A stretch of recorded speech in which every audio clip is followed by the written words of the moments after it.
Un juzgado de Badajoz ha abierto diligencias de investigación por hasta 5 delitos diferentes contra la Administración, la Hacienda Pública, malversación, prevaricación y tráfico de influencias. Se convierte así en el segundo miembro de la familia del presidente del Gobierno objeto de un proceso judicial en la actualidad por cuestiones que tienen que ver con la administración pública. El hermano pequeño de Sánchez es un músico de 50 años que responde al nombre artístico de David Azagra. Trabaja desde hace 7 años como director de la Oficina de Artes Escénicas de la Diputación de Badajoz, dirigida por el Partido Socialista, un cargo al que llegó con mucha polémica y acusaciones de dedazo, ya que no solo se consideró que se hizo este puesto a medida, ya que no contaba con la experiencia pertinente, sino que se sentó en el mismo tiempo que su hermano Pedro Sánchez hacía lo propio en la Moncloa. Ocupa el lugar de director de la Orquesta del Conservatorio Superior de Música de Badajoz, la dirección de la banda sinfónica, un puesto que requiere de presencialidad. Sin embargo, David Sánchez comenzó a trabajar de forma telemática desde Portugal, donde compró un palacete en el pueblo de Elvas. Tal y como ha estado contando el diario El Debate, ni acude a trabajar ni coge el teléfono que le ha sido asignado, un teletrabajo que no había solicitado y que tampoco tenía autorizado.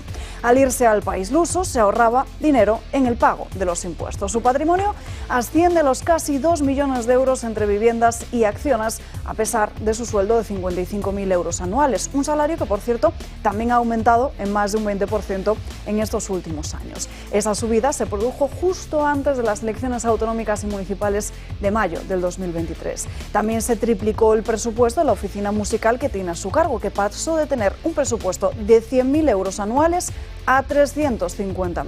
Recuerden que en Elvas, el lugar escogido por el hermano de Sánchez para eludir impuestos, fue el lugar en el que la UCO localizó una ramificación de la trama Koldo en la investigación que se desarrolla en estos momentos en la Audiencia Nacional. En resumen, David Sánchez Pérez Castejón, hermano del presidente del Gobierno, no acude a su puesto de trabajo público. Recibe un plus que triplica su base salarial. Reside en Portugal para pagar menos impuestos y ahora está siendo investigado por malversación.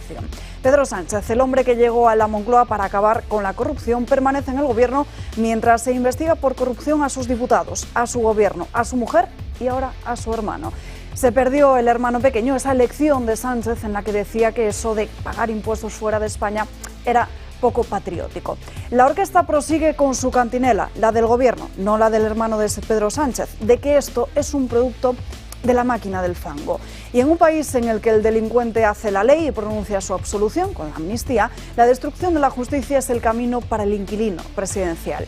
Las elecciones europeas permiten a Sánchez resistir, pero lo hace con la dimisión de su vicepresidente al frente de su partido Sumar, la de Yolanda Díaz, con el fiscal general del Estado reconociendo haber prevaricado para fulminar al enemigo político de Pedro Sánchez, con el Constitucional redactando la anulación de la condena por los SERE a Magdalena Álvarez justo después de que Sánchez la defendiera en un mitin, y con los golpistas con los que pactó, indultados y fugados, que han escrito su propia ley de amnistía saltándose el Constitucional en el Parlamento de Cataluña en el día de ayer y diciendo que lo volverán a hacer.